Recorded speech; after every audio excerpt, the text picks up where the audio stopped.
Olá, pessoal, muito boa noite, sejam bem-vindos a mais um evento da Fauna em Foco. Eu quero, em primeiro lugar, desejar boas-vindas, me apresentar. Eu sou a professora Ana Raquel e, junto com o professor Dalton, nós damos as boas-vindas a todos vocês. Eu sei que tem muita gente nova por aqui pela primeira vez, que ainda não conhece a Fauna em Foco, então seja muito bem-vindo. E para aqueles também que já nos acompanham há bastante tempo. Nós temos muitas novidades hoje, como vocês sabem, nós mergulhamos literalmente e estamos junto com vocês apresentando novidades para a área de animais aquáticos. E isso para a gente é muito importante, porque nós estamos hoje, em especial, com a professora Bruna, mais uma vez, a professora Bruna. Ela tem sido a nossa grande parceira nessa nova etapa dos animais aquáticos da Fauna em Foco.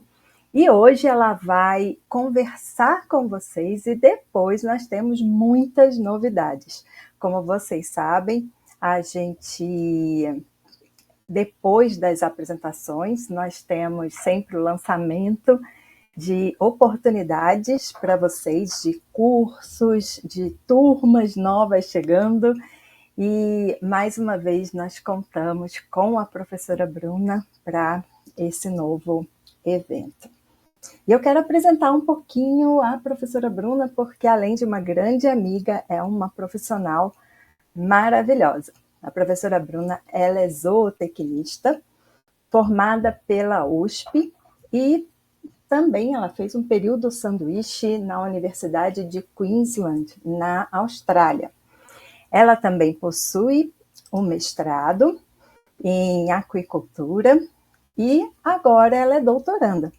Ela é doutoranda na área de ecologia, no programa de evolução e diversidade da Universidade Federal do ABC, com ênfase em ecologia e nutrição de herbívoros marinhos.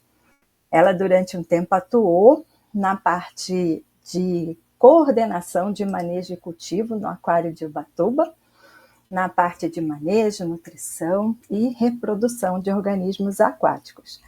Ela, junto comigo, ela está no programa de conservação da Associação de Zoológicos e Aquários do Brasil.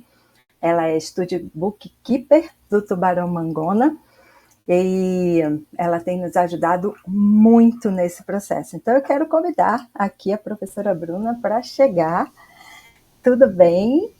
Olá, gente, boa noite. Mais uma vez, é uma alegria enorme ter você aqui.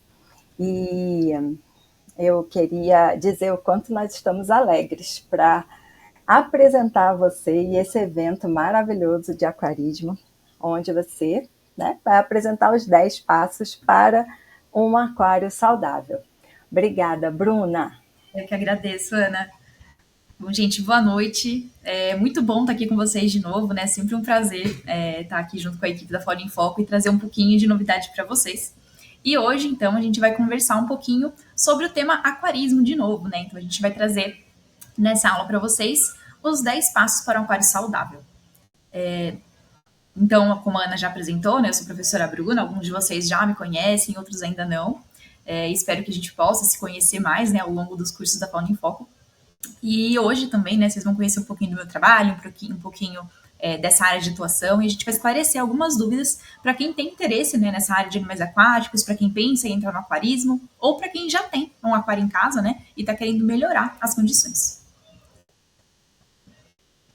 E aí, a ideia, então, é que com esses 10 passos, né, vocês percebam que tem muitas coisas que a gente acaba não dando tanta atenção, mas que são fundamentais para que a gente consiga dar uma qualidade de vida adequada para os nossos peixes, né? Para os nossos peixes, para os nossos corais, para os invertebrados.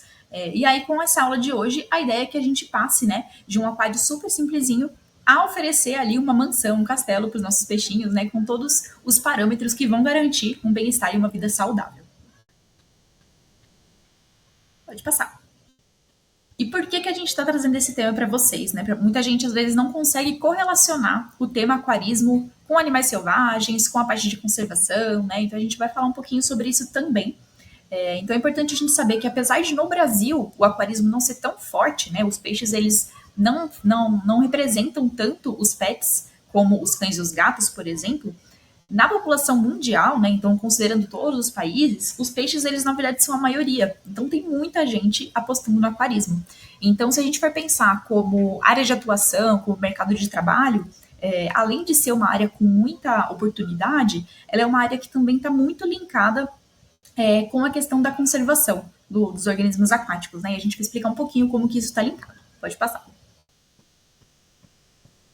Primeiramente, né, a gente precisa entender que o aquarismo, tanto o aquarismo como o hobby, o contato, né, com os organismos aquáticos no geral, ele é mais do que um hobby, né? Ele é uma forma de aproximar as pessoas com esses organismos que muitas vezes a gente não tem tanta empatia, né? A gente não consegue se ver tanto nos peixes, né? Por eles não serem mamíferos, não terem as mesmas características, expressões faciais e tudo mais, eles não se conectam da mesma forma. Então, o aquarismo é uma forma da gente conseguir se aproximar, de estabelecer essa conexão para que a gente enxergue realmente esses animais como seres vivos, esses animais como criaturas dignas realmente de fazerem parte de planos de conservação e de terem direito de estar, né, nos ambientes tanto quanto os outros animais. Pode passar.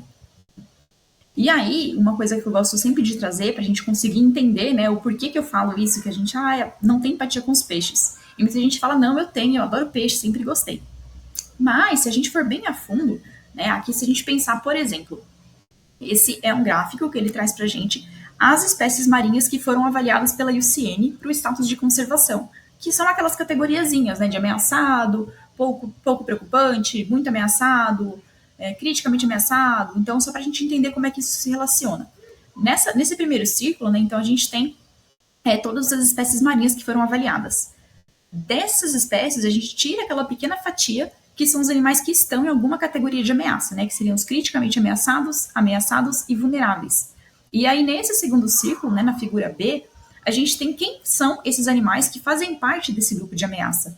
E ali a gente vê que os peixes, eles estão ali por volta de 31%, são os organismos mais representados dentro dos animais marinhos ameaçados de extinção. E muitas vezes, né, a gente não enxerga isso. É muito mais comum a gente ouvir falar de programa de conservação ou de educação voltado para mamífero, para ave, para corais, para tubarões, mas raramente a gente vê programas para peixes, né? Então, esses programas eles acabam ficando um pouco fora de foco, né? Justamente por não serem animais tão atrativos para o público. Então, eu gosto de trazer isso para vocês entenderem como que o aquarismo, muitas vezes, ele chama essa atenção para animais que muitas vezes acabam ficando um pouco de escanteio. Então, é importante a gente entender a importância de se conservar esses animais, né? E como eles se enquadram nesse cenário de conservação. Pode passar. E uma outra questão muito importante do aquarismo, né, para a conservação, é que ele impulsiona muito a pesquisa. Então, se a gente levar em consideração, por exemplo, os cavalos marinhos, né, apesar de no Brasil o comércio de cavalos marinhos não ser legalizado, então é proibido a venda e comercialização de cavalos marinhos, em outros países essa venda ela é legalizada, mas ela precisa ser de uma fonte sustentável. Então, isso acabou impulsionando muita pesquisa científica. Então, hoje a gente já tem muita pesquisa no sentido de manejos reprodutivos, dietas específicas, curvas de crescimento, isso para diversas espécies de cavalos marinhos. Então, por mais que essas pesquisas tenham sido feitas pensando no mercado, né, no mercado do aquarismo, essas pesquisas elas também ajudam a entender as necessidades dessas espécies. Então, a gente consegue aplicar todo esse conhecimento gerado para as populações naturais, para programas de conservação, para estabelecimento de populações de segurança em aquários de visitação, né? Então, apesar da gente não enxergar como esse investimento nesse hobby, né, o investimento no aquarismo, ele funciona como uma ferramenta de conservação, ele acaba funcionando às vezes até melhor do que alguns programas que tentam e não conseguem verba, né, para conseguir fazer rodar. Então, estar inserido dentro do mercado acaba capitalizando um pouquinho, né, dessa fatia ali que é o aquarismo, o que ajuda realmente a impulsionar esses projetos de conservação, né, com base nas informações que são desenvolvidas ali dentro desse mercado. Pode passar. E aí, né, a gente sempre acaba falando, mas não precisa fazer comércio para conservar uma espécie. E realmente não precisa fazer comércio, né? A gente tem vários exemplos de espécies, de programas de conservação muito bem estabelecidos que não dependem de um comércio como o aquarismo. Mas, né, o aquarismo, desde os seus primórdios, ele já está muito bem estabelecido no sentido de geração de empregos. Então, tem muitas comunidades que dependem desse emprego, né, desse mercado do aquarismo, tanto na produção de peixes, na produção de insumos, na venda, né, desses organismos. Então, a gente extinguir o aquarismo, né, o hobby, aquarismo, o comércio de peixes ornamentais como uma ferramenta, a gente acaba gerando também um problema social, né? Então, a gente tem que entender que as duas coisas não precisam ser vistas separadamente, né? Elas podem se unir e auxiliar na conservação de uma espécie como um todo. E uma outra questão que eu falei para vocês é a questão do investimento, né? Então, o investimento no aquarismo, por ser um mercado ascendente, ele é muito grande, né? Então, isso facilita a captação de recursos para projetos, né? Para desenvolver protocolos para espécies ameaçadas e tudo mais. Então, enxerguem o aquarismo com bons olhos, porque se feito da forma correta, ele é uma ferramenta de educação e de potencializar a conservação muito efetiva, desde que, né, feito dentro das questões legais e dentro das questões éticas. Pode passar. E aí, só para vocês terem uma noção, né, no Brasil, a gente já tem várias espécies que são produzidas comercialmente. Então, os peixes que a gente vê, por exemplo, numa loja de aquário, a gente ainda tem algumas espécies, né, que ainda há coleta de animais selvagens, mas elas precisam estar dentro de uma licença específica, de um manejo controlado, mas mais de 90% das espécies, principalmente para água doce, elas já são produzidas comercialmente, né? Então, quando vocês às vezes tenha alguém falar, mas aquele peixe, ele não tá no aquário, será que tá certo, né? Ele não teria que estar solto. É importante a gente entender que esses peixes, eles muitas vezes já nasceram, né, em um aquário. Eu gosto de fazer o paralelo porque é como se fosse o nosso cachorro, né? Então, ele já não tem mais uma condição de selvagem o suficiente para sobreviver sozinho, né? Ele é um pet, ele é um animal que ele foi selecionado para ter aquelas características para atender o mercado, né? Então são animais um pouco diferenciados dos que a gente encontraria no ambiente selvagem, né? Então não é mais muito a mesma genética, né? O mesmo tipo de animal. Então é importante a gente entender também que tem essa diferenciação entre os organismos que a gente tem no aquarismo e os organismos que fazem parte dos projetos de conservação, né? Então, as informações a gente consegue usar, mas eles não necessariamente são os mesmos indivíduos. E, como eu estava comentando com vocês, para que o aquarismo realmente seja uma ferramenta dentro da conservação, é importante que a gente tenha acesso a conhecimento, né, que esteja bem fundamentado, as técnicas, que a gente tenha a responsabilidade, que a gente tenha a ética, e para isso o conhecimento é a base, né, gente? A gente precisa saber onde buscar informações, como que a gente vai desenvolver esse senso crítico, né? Como tomar decisões. E muitas vezes esse processo é dificultado. Pode passar, Dalton. Por que ele é dificultado? Porque a gente não sabe onde procurar a informação. Então, por exemplo, quando a gente vai procurar informação sobre peixe e aquários, a gente acha muita coisa sobre signo, a gente acaba se perdendo um pouco, né? É muito difícil da gente filtrar a informação. E aí, brincadeiras à parte, né? Além da questão do signo, pode passar, Delton. A gente acaba se encontrando com fontes muito informais, né? Então a gente consegue informação em fórum, em grupo do Facebook, em página de Instagram. Antigamente, né, tinham as revistas de aquarismo. E muitas vezes são os próprios aquaristas que estão fornecendo essas informações. Então a gente acaba ficando sem aquela base teórica para que a gente consiga dizer se aquela informação faz sentido ou não. Então, algumas vezes tem alguns tópicos que é só fazer isso aqui que você vai resolver esse problema. Ele vai comer se você oferecer essa ração. E aí outra pessoa fala, não, para mim não deu certo. Não, mas sempre deu certo. E aí, por que deu certo, por que não deu? Né? Tem sempre uma teoria por trás. Né? Tem uma base do porquê que naquela condição não deu certo. Então, o que a gente quer com esses cursos, né, de aquarismo é que vocês tenham realmente esse senso crítico, né, esse critério para tomar decisões, né, com base ali nas problemáticas que vocês enfrentem no dia a dia. Pode passar. E aí, né, como a gente fica sempre se perdendo, não tem onde encontrar informação, a gente agora, né, a Fauna em Foco, pode passar, Dalton, a Fauna em Foco, ela passa a ser, então, uma fonte de informação para vocês, né, para dentro da área de aquarismo, dentro da área de animais aquáticos. Então, a gente está começando a crescer nessa área também, né, a trazer cada vez mais informações para que vocês consigam ir se embasando, né, e aumentando o conhecimento de vocês e a prática de vocês nessa área. Pode passar. E aí a gente vai começar então a falar dos nossos 10 passos para um aquário saudável. E a primeira coisa que a gente precisa entender quando a gente está falando de animais aquáticos, né, e aqui não só para aquarismo, né, isso aqui para organismos aquáticos no geral, para peixes no geral, é que a água ela não é só um componente do aquário. A água ela é literalmente de onde o nosso peixe vai tirar o oxigênio, né? Então ela é vital, ela é muito importante dentro desse nosso sistema. E muitas vezes a gente foca muito no peixe, né? Então, qual a ração que eu vou dar para o meu peixe, qual o tamanho do tanque para o meu peixe, qual a toquinha que eu preciso para o meu peixe, e a gente esquece da água, que é o mínimo, né? Então, o seu peixe ele pode ter o castelo que for, né? Se ele não tiver uma água adequada, ele não vai estar bem. Então, é importante a gente entender essa relação, né? E começar a entender que para ser um bom aquarista, para ser um bom profissional dentro da área de animais aquáticos, a gente tem que entender muito mais do que só sobre o animal. Pode passar. E aí, nesse processo, né, comentei com vocês que eles precisam da água, né, como uma fonte de captar as moléculas de oxigênio. E como é que eles fazem isso? Basicamente, passando a água pelas brânquias. Então, a brânquia ela vai funcionar como se fosse um filtrinho, né, uma peneirinha, que ela vai pegando as partículas de oxigênio, né, as moléculas ali. Só que nesse processo, tudo que tiver em solução na água também vai passar pelas brânquias. E muitas vezes a água ela tem algumas substâncias que são nocivas para os peixes que estão ali em solução e que também vão passar pelas brânquias, né? Então, por isso que é importante a gente saber controlar as características da água, entender qual água tem os melhores parâmetros para aquela espécie que a gente está trabalhando, né? Então, por isso que é tão importante da gente entender um pouquinho da química da água também. Pode passar. E, além da captação do oxigênio, né, os peixes e os invertebrados, eles também sofrem pelo processo de osmose, né? O que isso quer dizer, né? Como o ambiente interno desses animais ele é mais concentrado em íons do que a água doce, esses animais eles ganham muita água o tempo todo. Né? É um processo que tenta equilibrar a concentração de sais. Né? Então, por osmose, eles ficam ganhando muita água e essa água vai passar pelas peles, né? Pelos tecidos desses animais. Então, além das brânquias, né? Mesmo se a gente for falar, mas o beta não precisa, ele consegue usar o oxigênio atmosférico também. Né? Então, ele é menos sensível. Não, por quê? Porque ele é tão exposto à osmose quanto outros peixes, né? Então ele acaba ficando suscetível a esses compostos tóxicos, né? Também pela pele. Pode passar.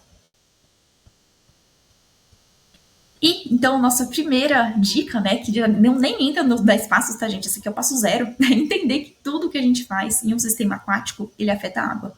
Independente de qual bicho que a gente está trabalhando. Aí se é um coral, é um peixe, é um crustáceo, é um mamífero, não interessa. Tudo que você fizer vai afetar a água, né? Então, se você quer trabalhar com organismos aquáticos, é importante que você entenda isso e saiba trabalhar com essa natureza diferenciada que é o ambiente aquático. Pode passar. E aí a gente vai começar a entrar, então, nos nossos 10 passos.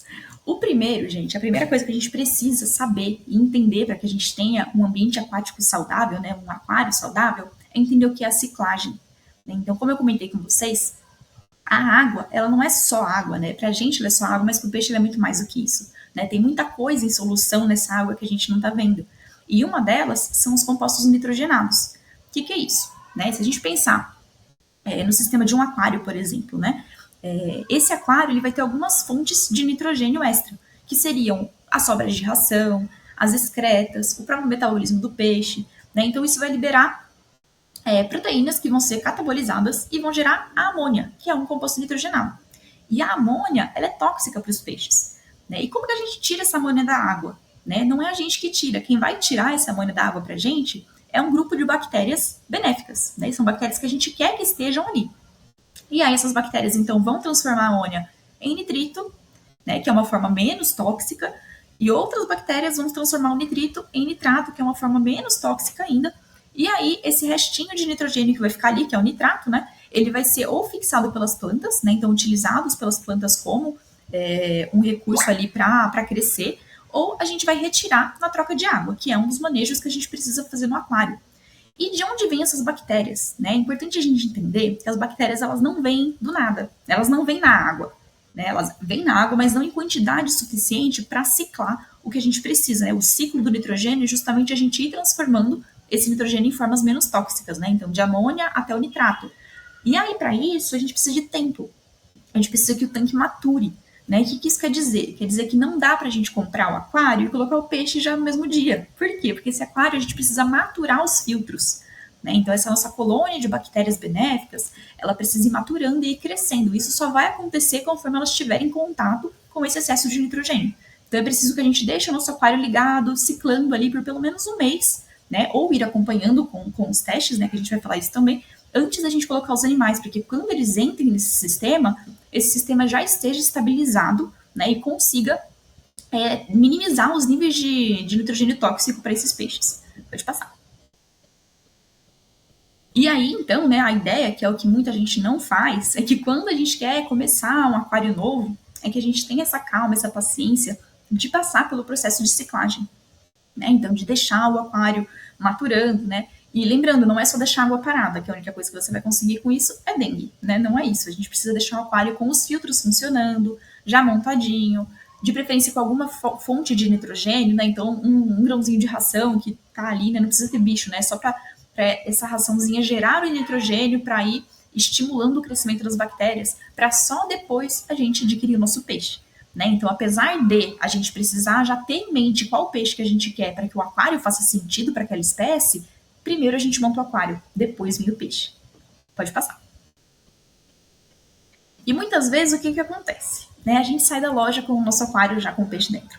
Por quê? Porque a gente vai falar, eu quero entrar no hobby, mas eu quero gastar pouquinho, eu não vou comprar um aquário muito grande, é muito investimento, vou ver se eu me acostumo primeiro, e depois, se der certo, eu compro um aquário maior. Né? E se o peixe der muita sorte, você sai de lá com anticloro. E o que acontece? Provavelmente esse aquarista, né, que tomou essa decisão, muito provavelmente empurrado pelo lojista, ele vai desanimar no hobby. Por quê? Porque esse peixe não vai ficar saudável, ele vai morrer logo, ele vai ter problemas, esse aquário vai ficar verde. Né? Então, por quê? Porque não é a forma certa de se começar. Né? Na verdade, ele está começando com o mais difícil possível, que é um aquário pequeno. E aí pode passar, Dalton. E eu vou explicar para vocês o porquê que isso é difícil. Né? Então, se a gente for pensar na estabilidade da água, né? Vamos pensar junto aqui. Se a gente tem um copo de água e um balde de 50 litros de água e eu coloco os dois no freezer, quem que vai congelar primeiro? O copo. Por quê? Porque tem muito menos água, então ele é muito menos estável.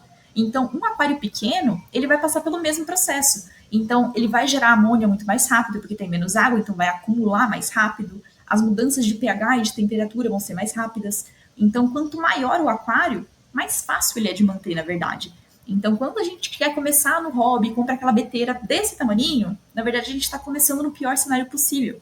Né? Porque além de a gente ter investido pouco, a gente pegou um peixe que não precisa de equipamento, teoricamente. Né? Então, a gente acaba dificultando um pouco esse processo, o que acaba frustrando um pouco o aquarista, e aí dá aquela impressão de que o aquarismo é uma coisa cruel. Né? E, na verdade, você só começou da forma errada, você não foi instruído, e você acabou cometendo um primeiro erro. Pode passar. E, né, para quem tá aí falando, não, mas eu sou um aquarista bom, renomado, já comprei o aquário completinho, com todos os equipamentos, com filtro, investi muito. Muito bem, mas se você comprou o peixe e montou tudo no mesmo dia, você também tá errado, porque esse aquário não ciclou. Né? Você ter os filtros não significa que vai garantir que a sua colônia de bactérias esteja ali para fazer a filtragem dos compostos nitrogenados. Né? Você pode ter um filtro físico, você pode ter um aquecedor, então alguns parâmetros vão estar controlados. Mas se esse aquário não é maduro, né, se essas mídias biológicas já não vieram maturadas, esse aquário também não está pronto para os peixes ainda. Né? Então é importante que vocês entendam que não é só a questão do investimento, né, de comprar um aquário pequenininho, comprar um aquário grande, com filtro, sem filtro. Né? Esse tempo de ciclagem, ele é necessário independente do tanto que você investiu, do quanto de filtro que o seu aquário tem. Né? O filtro, para ele ser efetivo, ele precisa ser maturado. Pode passar. E aí entra no que eu falei para vocês, né? Você investiu muito dinheiro, você montou um castelo, uma mansão para o seu peixe, maravilhosa. Mas como ela não foi ciclada, ela é uma mansão tóxica. Então, o seu peixe não consegue respirar lá dentro. Então, não adianta você ter todo o espaço do mundo, toda a complexidade, né? Todo um ecossistema montado, se você não entende de água, né? Então, a gente acaba tentando entender um pouquinho dessa questão do porquê que é importante a gente entender da química da água, né? Antes da gente começar a tentar fazer o manejo de espécies aquáticas. Pode passar. E além dos compostos nitrogenados, né, que a gente falou aqui de ciclagem, é importante a gente entender, né? A gente não vai entrar em muitos detalhes em todos os parâmetros, mas são vários os parâmetros da água que podem influenciar na saúde dos peixes, que precisam estar estáveis, né? Então a gente tem a temperatura, tem a acidez, a alcalinidade, e esses fatores, eles podem estar, não estão associados diretamente, né, com a aquisição de oxigênio, mas eles também vão estar associados com a imunidade do peixe, com a integridade da pele, né? Ele pode causar queimaduras, lesões, corroer as nadadeiras. Então, tem muita coisa ali além do que a gente enxerga, né? Então, é muito importante a gente entender esse manejo da água. Pode passar. E aí, né? Então, nosso primeiro ponto foi a ciclagem. Então, vamos pensar que a gente está montando esse aquário, né? Então, primeiro a gente botou o aquário para ciclar. E aí a gente precisa pensar também na decoração que a gente vai colocar nesse aquário, né? Então, as primeiras decisões ali, se o nosso aquário vai ser um aquário mais natural, se ele vai ser plantado, se ele vai ser um aquário com decoração artificial, que também não tem problema nenhum, né? Mas qual que a gente precisa entender nessa escolha? Ela não é só estética, né? Pode passar, Dalton, por favor. Ela não é só estética, por quê? Porque tudo que você coloca na água influencia a água. Então, por exemplo, se você decorou o seu aquário com conchinhas, essas conchinhas, conforme o pH for variando, ela vai tamponando essa água o tempo todo. Então, se cair um pouquinho o pH, ela libera carbonato para voltar àquele pH mais alcalino. Então, elas vão alcalinizar a água. Assim como algumas opções de rocha, algumas opções de substrato, né? Tem várias decorações possíveis para o aquário, né? Constituintes dessa cenografia, que vão alcalinizar a água. Por outro lado, um tronco, ele vai fazer o oposto, ele vai acidificar a sua água. Né? Então, você precisa entender se os organismos que você quer colocar ali, né, se eles são de água mais ácida, de água mais alcalina, ou se talvez você precise equilibrar, né, usar uma pedra, por exemplo, mais alcalinizante, junto com um tronco que é mais acidificante, para que entre no equilíbrio, né, e você tenha um aquário mais neutro. Então, todas essas decisões, né, apesar de serem coisas que a gente faz pelo visual, elas não são. Né, elas estão totalmente atreladas ao que vai acontecer com os nossos peixes, né? E também a sobrevivência e ao nosso aquário ser ou não bem sucedido. Pode passar. O terceiro ponto, né, também relacionado à água, que muita coisa relacionada à água, é a nossa filtragem, né? Então, mesmo que a gente tenha um peixinho beta, é importante que a gente tenha algum tipo de filtragem, né? E aí, gente, a filtragem, apesar de a gente pensar sempre numa filtragem artificial, a gente também pode pensar numa complexidade biológica desse recinto, né? Então ele pode, por exemplo, contar com plantas, né? As plantas, elas também fazem reciclagem de nitrogênio, elas podem contar com alguns organismos que fazem alguns serviços ecossistêmicos para a gente também, né? Então eles vão ajudar com a matéria orgânica em excesso, eles vão comer restinhos de comida, eles vão revolver o substrato para melhorar a circulação. Então, assim, para uma filtragem realmente ser efetiva, a gente não pode pensar também só no filtro, né? A estabilidade, ela vem de uma soma, que é a complexidade do filtro, que também o filtro, ele não é só um, tá, gente? O filtro, existem filtragens físicas, químicas e biológicas, então, e mais alguns adicionais ali, mas a gente tem que também pensar na complexidade do nosso recinto, né? Na complexidade biológica, porque ela também vai ajudar fazer com que esse sistema ele permaneça realmente dentro de uma condição ótima. Pode passar. E para que a gente consiga entender tudo o que está acontecendo ali, a gente precisa de testes. Né? E a gente às vezes acaba linkando os testes de parâmetros de água com aquários muito grandes, plantados, ou aquários de coral. E na verdade, gente, o teste ele é um parâmetro básico para qualquer aquário. Né? Se você tem uma beteira, se você tem um tanque de 200 litros, você tem que fazer teste, né? Para que a gente entenda como é que está essa água e possa então tomar as decisões de manejo, né, cabíveis ali para melhorar a condição do nosso animal ou para mantê-las estáveis. Né? Então existem vários testes, né? Aqui trouxe só alguns para vocês terem uma noção, que são de amônia, nitrito e de pH, né? E aí tem testes diferentes para água doce e para água salgada. Pode passar. E esses testes, eles vão servir para a gente, por exemplo, entender se o nosso aquário está ciclado, né? Então foi a coisa que a gente falou lá no comecinho. Como é que a gente sabe que o aquário ciclou? Que ele está bom já, ele está pronto para receber meus peixes? Se eu coloquei uma fonte de nitrogênio naquele aquário vazio, provavelmente dali uns dias eu vou fazer um teste de amônia e a amônia vai estar muito alta.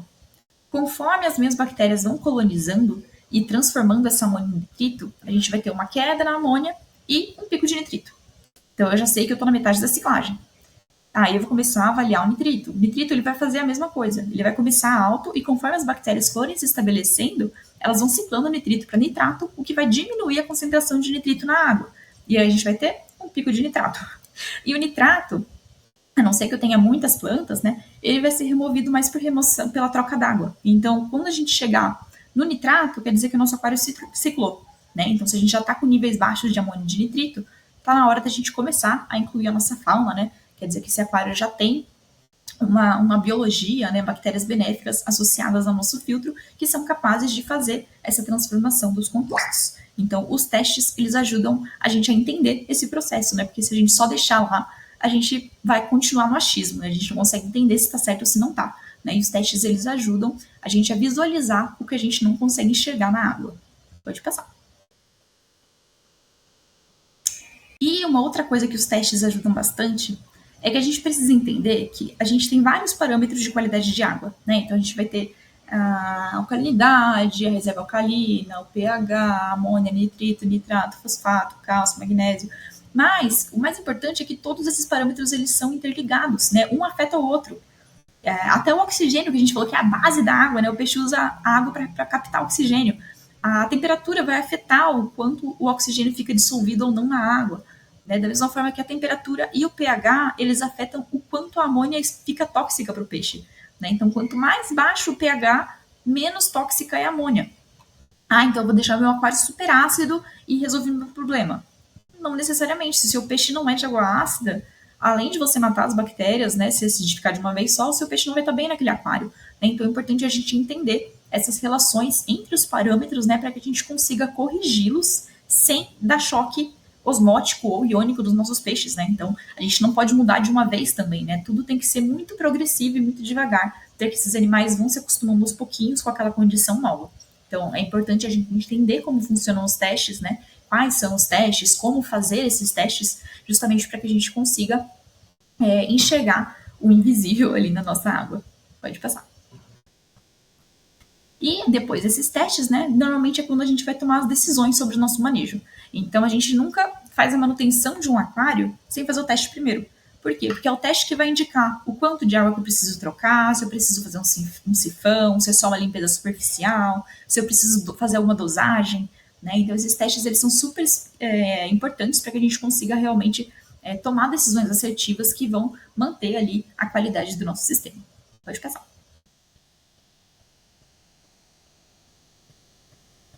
E aí, beleza, né? Consegui tudo, montei o aquário, né? Comprei os peixes, tá ciclado, tá tudo bonitinho. E aí, para onde que a gente vai? Né? Então pode passar. Aí a gente começa realmente a pensar na nossa fauna. E aí, gente, se a gente pensar nessas 3 espécies aqui, né? Então a gente tem um beta, uma cara-disco e um peixe-palhaço. Esses 3 peixes podem ficar juntos no mesmo aquário? Aqui é óbvio, né? Eles não podem. Por quê? Porque o peixe-palhaço é um peixe de água salgada, nada a ver, é tão óbvio isso. Mas esse é óbvio por quê? Porque o diferencial é a salinidade de água. Mas existem várias características da água. Pode passar, Dalton. Então, se a gente for pensar em peixes de água doce, não é porque eles são de água doce que a gente pode colocar qualquer peixe junto também. Né? Os peixes de água doce, eles também, né? Aqui a gente está falando de pH, mas não é só pH, tem várias características. Mas se a gente focar só no pH, por exemplo, né, existem peixes que são adaptados a diferentes faixas de pH. E muitas vezes pra gente, parece muito pouquinho a diferença. Né? Então, um lebiste e um beta, pô, tá perto ali, tá dentro da faixa do 7. Posso colocar junto? Também não. Pode passar. Porque, por mais que pra gente essa diferença seja muito pequena, o pH, se a gente for na descrição do que é o pH, na verdade o pH ele é a representação de um log. O que isso quer dizer? Quer dizer que quando o pH muda de 7.2 para 7.3, pra gente ele mudou 0,1. Mas pro peixe, essa água tá 10 vezes mais alcalina. Por quê? Porque pH é log.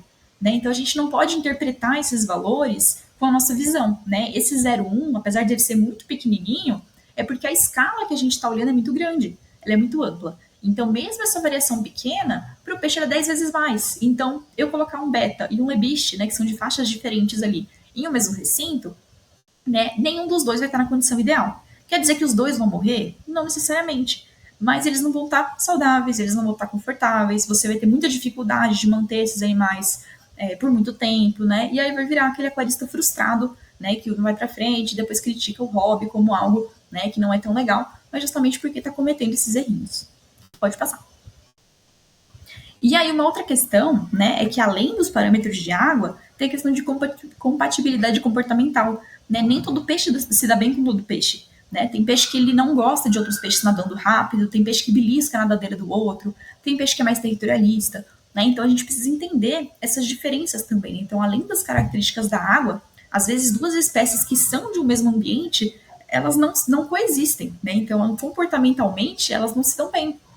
E aí existem diversas tabelas, como essa aqui, por exemplo, né, que a gente tem as espécies, né, em dois eixos, e esses quadradinhos que indicam se as espécies são compatíveis, mais ou menos compatíveis, ou nem tenta.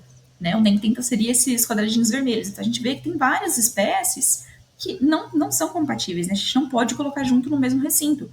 Né? Então é importante a gente entender que depois de montado o nosso aquário, né, o sucesso ele vem de todas as nossas escolhas, inclusive na hora de escolher as espécies, né? Então, precisa de muito estudo, de muita informação, de muito conhecimento para que a gente tenha escolhas que realmente façam sentido, para que as espécies elas sejam complementares, né? Então, uma espécie que habita mais no fundo, uma que fica mais na meia água, uma que come na superfície, uma que vai se alimentar dos restinhos, né? Então, é importante a gente pensar nessa composição para que ela trabalhe ao nosso favor e não para que ela dê mais trabalho. Pode passar. E aí tá, né? Escolhemos o peixe, montamos o aquário, e agora? E aí vem a aclimatação. A aclimatação é algo que provavelmente todos vocês já ouviram falar, né? Que é a questão de, quando chegou, pegou o peixinho da loja, não coloca direto na água, deixa a sacolinha ali, né? Para ele ir acostumando com a temperatura. Mas não é só a temperatura, né? É importante que a gente vá colocando a água do aquário gradualmente dentro desse saquinho, né? Para que ele vá se acostumando também com o pH, com a quantidade de oxigênio, com os nitrogenados. Então, esse processo é super importante para que a gente garanta a sobrevivência do nosso peixinho novo. Pode passar. Mas, apesar de a gente pensar isso quando o nosso peixinho é novo, a gente não pensa que a aclimatação é importante sempre. Né? Então, não adianta nada a gente aclimatar o nosso peixinho beta no dia que ele chegou e depois, no dia de limpar o aquário, a gente coloca ele num copo d'água, esfrega tudo com um detergente, enche com uma água nova e taca ele de volta. Né? E a aclimatação? Para que você aclimatou ele no primeiro dia se toda vez que você limpa o aquário, você não aclimata, você simplesmente coloca ele naquela nova água? Né? Então, quando a gente faz as manutenções, a gente não pode trocar a água toda, que é justamente por conta da aclimatação. Né? A gente tem que manter esse processo sempre, né? O peixe não é só o dia que ele chega que ele precisa ser aclimatado, né? Essa estabilidade ela precisa ser constante.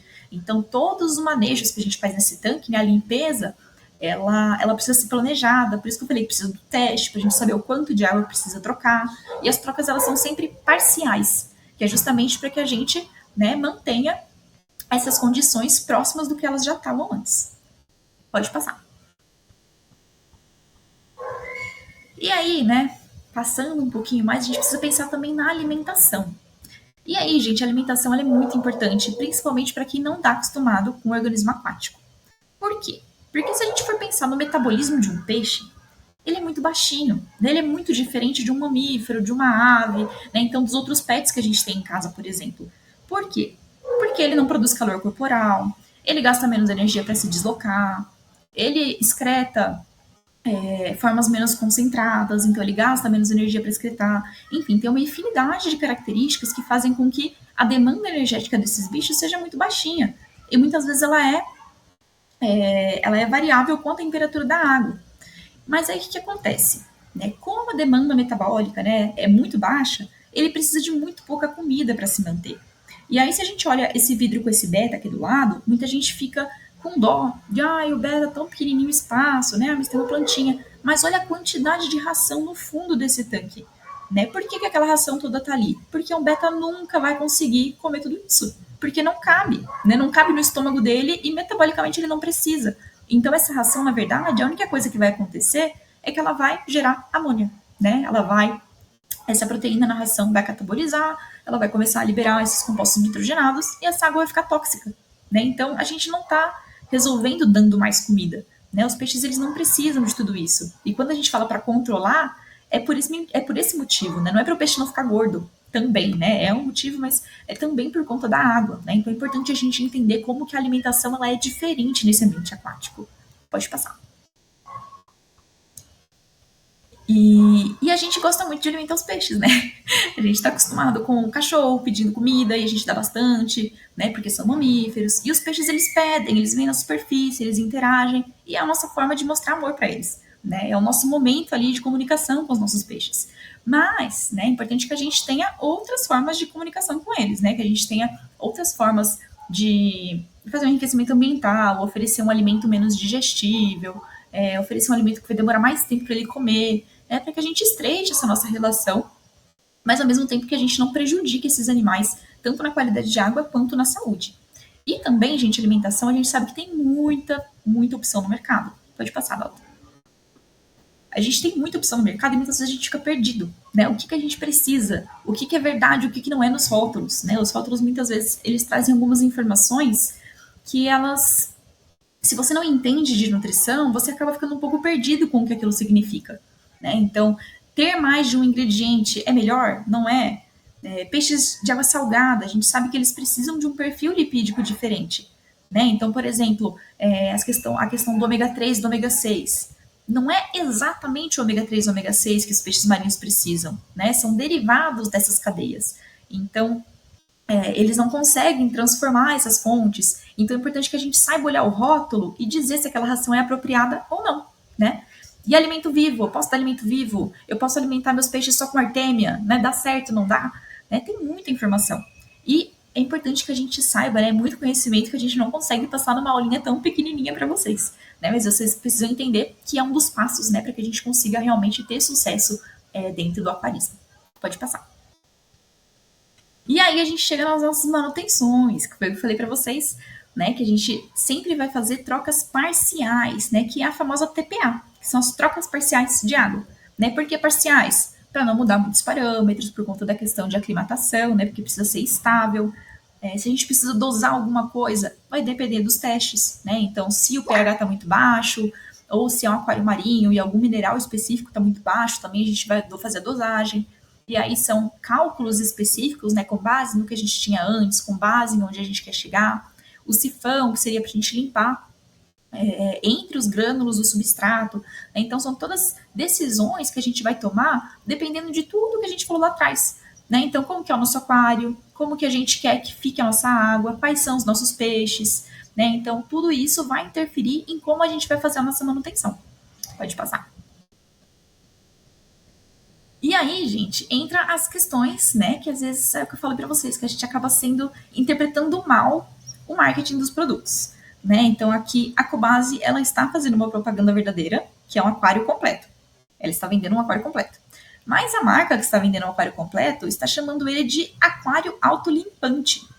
O que é um aquário autolimpante? Você não precisa fazer nada nesse aquário, né? E na verdade, ele só é um aquário que vem com filtro.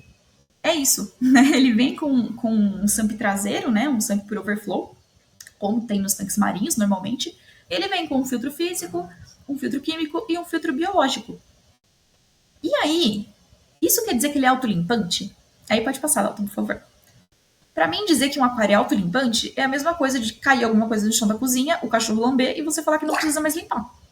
Né? Por quê? Não é porque visualmente a sua água está cristalina que esse aquário está limpo. Né? A gente precisa entender os parâmetros por aí, como é que tá, a gente precisa entender como que tá a matéria orgânica entre os grãozinhos do substrato, se tem algum mineral específico que precisa ser reposto, né? Os filtros, eles precisam de manutenção, o nitrato, a gente vai ter que fazer uma TPA para tirar esse excesso, né? Então, não existe um aquário autolimpante, né? Apesar de ser uma propaganda muito boa, né? Ele vai te exigir menos manutenções do que um aquário sem filtro. Isso é verdade. Né? A sua água ela vai ter uma qualidade melhor, uma estabilidade melhor, a qualidade de vida dos seus peixes vai ser melhor. Mas isso não quer dizer que ele é autolimpante, não quer dizer que você não vai ter trabalho com ele. Né? Então é importante a gente saber driblar, né, essas informações. E chegando no nosso final aqui, né, uma coisa que eu gosto sempre de falar é da questão da complexidade. Né? Porque a gente fica pensando, né, principalmente peixe marinho, eu sempre escuto que o peixe tem o mar inteiro para nadar e aí ele está naquele aquário. E, gente, espaço é muito relativo. Por quê? Porque o peixe que tem o mar inteiro para nadar, ele não nada no mar inteiro. Né? Os peixes, principalmente os coralinos, que são os que a gente tem mais comumente no aquarismo, eles são fiéis aos seus recifes. Né? Pode passar, Dalton. Então, só para a gente ter uma ideia do quanto que eles usam de área, né? Eles estão aqui nessa faixa azul. Então, eles estão abaixo de todo mundo. Eles usam menos área do que um pássaro, um mamífero, um lagarto, né? Principalmente os de água doce. Eles usam muito menos área. E aqui a gente está fazendo uma relação de metro quadrado por grama de massa corporal. Então, se a gente for pensar aqui, um peixe de rio de 1 grama, ele usa menos de 2,5 metros quadrados. É muito pouquinho. Então, a questão não é espaço, né, necessariamente. Algumas espécies realmente elas precisam de mais espaço para nadar, mas é uma questão de complexidade. Né? Então, por que os peixes coralinos eles são fiéis aos seus recifes? Porque eles têm tudo o que eles precisam ali. Né? Então, tem relações ecológicas, tem serviços ecossistêmicos, tem alimento, tem funções complementares dentro daquele ambiente. Né? Então, essa complexidade biológica é o que permite com que esse animal não precise nadar o mar inteiro. E quando a gente está pensando num aquário, a gente precisa trazer essa informação também. Né? Então, não adianta ser um aquário gigante se ele não é complexo. Pode passar, Dalton. Porque o que acontece? Quando a gente vai olhar um aquário, é muito fácil a gente julgar a nossa beteira. Né? Porque claramente ela é pequena. Né? Eu sei que está errado porque é pequeno. Mas e o aquário grande que não tem nada? Né? Para Kimby, isso é muito claro, né? Para Kimby e para Carpa. Por quê? Porque eles são terroristas, porque eles tiram tudo do lugar, porque eles derrubam as plantas, eles derrubam enfeite. Mas ter um aquário que é só o vidro, mas tem tamanho, isso é saudável? Né? Mentalmente esse peixe está bem, né? Porque não é só uma questão de tamanho. Realmente essa água vai ser mais estável porque tem um maior volume, mas não é complexo, né? O animal ele não está usando o cognitivo dele. Então é importante que a gente entenda, né, que a gente saiba julgar ambos os lados, né? Não é só tamanho, mas também a complexidade. Talvez um aquário menor, mas com mais estímulo, fosse melhor para eles no sentido de trazer um ambiente mais completo. Pode passar. E por último, para a gente encerrar nossa aula, é paciência. Gente, aquarismo é uma arte, assim, não é um hobby, é algo a muito longo prazo. Né? Então a gente vê aquários maravilhosos nas contas do Instagram e pode ter certeza que essas pessoas estudaram muito, elas dedicam muito tempo. Né? Para um aquário ficar estável, vai muito tempo, muita observação, muito detalhezinho, muita correção. Né? Então a gente precisa de muita paciência. Então não é só comprar um aquário e colocar o peixe e acabou, né? Então é algo que a gente vai construindo aos poucos, né? A gente vai construindo essa relação entre os indivíduos, a gente vai melhorando a composição do ambiente de acordo com o que a qualidade de água permite, né? Então é importante a gente entender tudo isso para que a gente consiga realmente ser bem sucedido, né? E não se frustrar com o hobby, não ter uma visão negativa de algo que pode ser realmente uma ferramenta muito importante para a conservação. Pode passar. E aí, gente, a conclusão que a gente chega, né? Acho que vocês perceberam que tem muita informação que a gente não tem acesso, né? Nos fóruns e tudo mais, a gente tem muita coisa, sugestão, né? Então faça assim que vai dar certo. E não é só isso, né? A gente precisa entender essa base teórica para que a gente consiga tomar essa decisão. Então, por isso que a gente, né, como Fauna em Foco, a gente pensou que talvez seja interessante a gente trazer um curso mais completo, né, específico para aquarismo, para que a gente consiga abordar todas essas temáticas com vocês. Pode passar. E aí, gente, esse curso de aquarismo, né, que a gente traz para vocês, de primeira, né, obviamente, ele é indicado para quem é aquarista, para quem quer começar no hobby, mas não é só isso, né? Como a gente conversou aqui, muita coisa da água, né, do sistema em si, ele é aplicável para qualquer organismo aquático. Pode passar, Dalton. Então, independente se você quer mexer com aquário ou se você quer, por exemplo, trabalhar num aquário de visitação, água é uma coisa que você vai precisar lidar. Né? Água, sistema de filtragem, testes, nutrição, né? Tudo isso vai fazer parte desse ambiente aquático. Então, essas informações básicas, né, elas vão ser importantes para que você consiga ir construindo aos pouquinhos essa base de conhecimento que você vai precisar e que dificilmente você vai encontrar por aí, né, ou vai ter na graduação, ou vai encontrar, né, de uma forma de fácil entendimento, por exemplo, em um fórum. Pode passar. E aí sempre tem o pessoal que fala, não, mas eu quero trabalhar com animal em vida livre, eu quero trabalhar com resgate e reabilitação, e nem é de peixe, eu quero trabalhar com mamíferos e aves. Tem água. Se seu animal ele fica na água, é importante você saber essas informações, né? Então, não entendam que, apesar de ser de aquarismo, né, isso não exclui as possibilidades, né, de toda uma extensão maior ali de atuação profissional. Pode passar. E mesmo que você seja veterinário, porque eu escuto muito isso, né? O pessoal fala, mas eu sou veterinário, eu nem vou mexer com a água, né? Eu vou ter a pessoa do manejo que vai mexer com isso. E aí, gente, medicamento interfere na água, né? Qual o tipo de medicamento que você pode fazer? Quais os parâmetros de água interferem com o seu medicamento? Você pode colocar um antibiótico na água? E as bactérias benéficas? Né? Você está ajudando ou não ajudando o animal? Então é importante a gente saber tudo isso para que a gente consiga realmente ter uma atuação efetiva. Pode passar. Então, né, para quem que é útil esse curso de aquarismo? Para todo mundo. Se você quer trabalhar com animais aquáticos, se você quer manter animais aquáticos, né, todos esses conhecimentos eles são importantes para você, independente da sua formação, independente da sua atuação profissional. Pode passar. E aí é importante a gente falar que aqui na Fauna em Foco a gente está começando agora com essa parte de animais aquáticos e o aquarismo, gente, ele é a porta de entrada, né? Então a gente vai construindo o conhecimento aos pouquinhos, né? Se você sabe manter um peixe, você vai saber manter um peixe um pouco mais complexo. Se você sabe manter um tubarão, você vai saber manter um mamífero, né? E assim vai, a gente vai caminhando na nossa escadinha, aumentando a complexidade para que a gente comece a linkar todos esses conhecimentos, né, e ir extrapolando para espécies um pouco mais complexas, para espécies, né, que vão mais de acordo com o nosso interesse. Então, o aquarismo realmente, para quem quer trabalhar com animal aquático, ele é sempre ali a nossa porta de entrada. Pode passar, Dalton. E aí, gente, antes da gente ir para as dúvidas de vocês e conversar um pouquinho, a gente tem algumas novidades para vocês. E a primeira delas, eu já vou dar spoiler aqui, pode passar, Dalton, antes da gente falar do curso para vocês, que é a Academia Fauna em Foco. A academia, gente, ela basicamente é uma plataforma aonde vocês encontram de tudo, né? E até então a academia ela era focada em animais terrestres, né? Ela continua com a base de informações para animais terrestres, mas agora a gente está trazendo também essa parte de aquáticos para a academia, né? E vocês que estão assistindo hoje, né, que participaram do nosso webinar, vocês vão ter 1 ano de acesso grátis a todo esse material. Pode passar, Dalton. E o que vocês vão encontrar nessa plataforma? De tudo, né? Então, desde palestras, artigos científicos, fóruns para discussão, possibilidade de consultorias, né? Então, venham fazer parte da academia, né? Vamos interagir, tragam suas dúvidas, tragam artigos, estudos de caso, né? Que vocês queiram entender mais a fundo, que a gente vai junto, né? Construindo esse conhecimento e compartilhando com vocês também. E aí, né? Pode passar.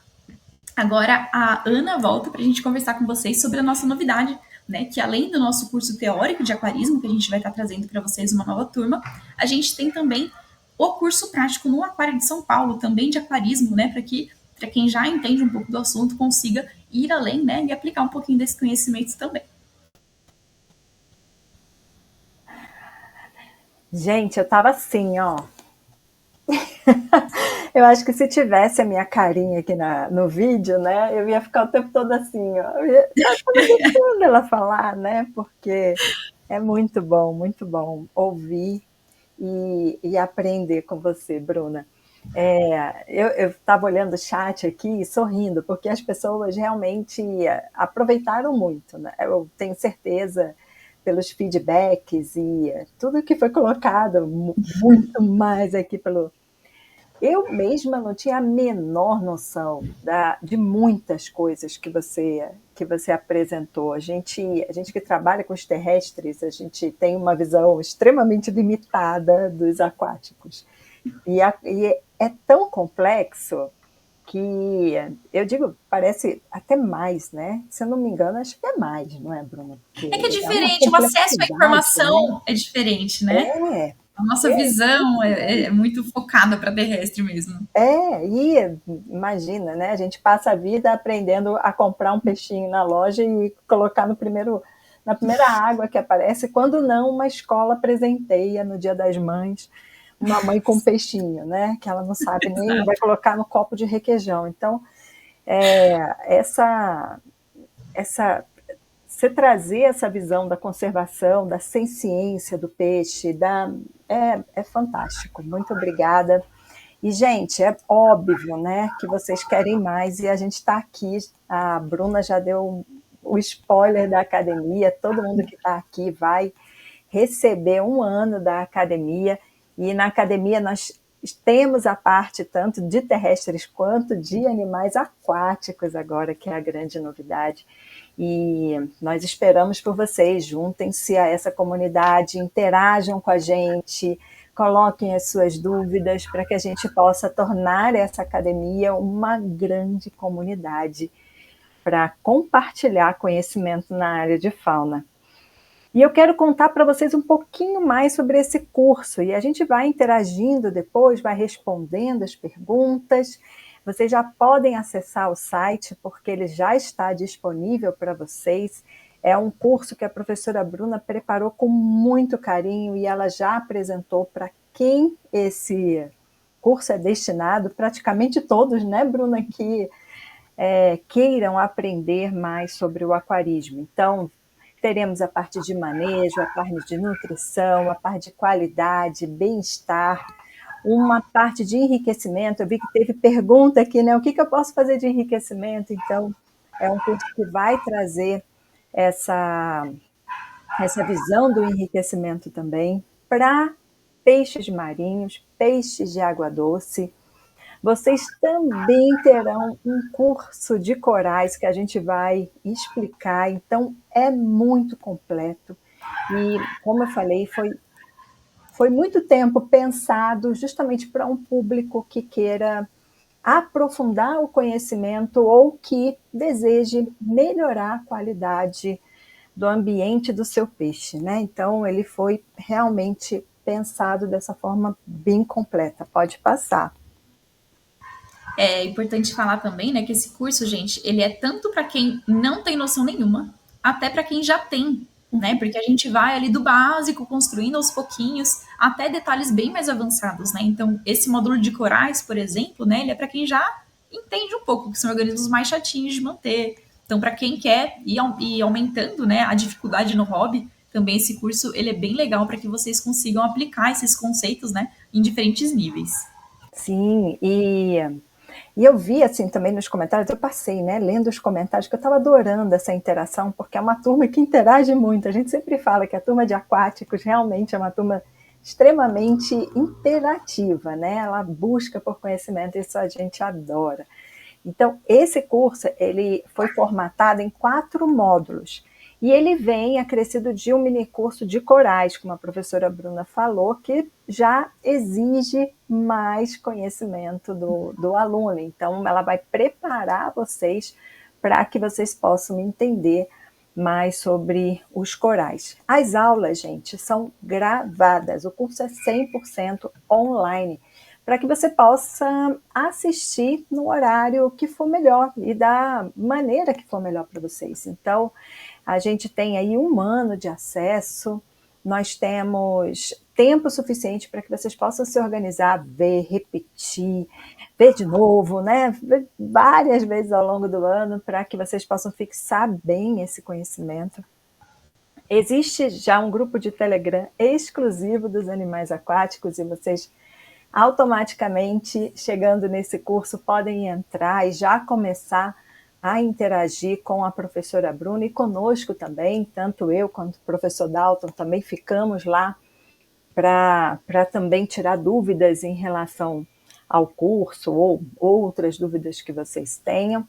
E é um curso que tem mais do que 8 horas de informação para vocês. Pode passar.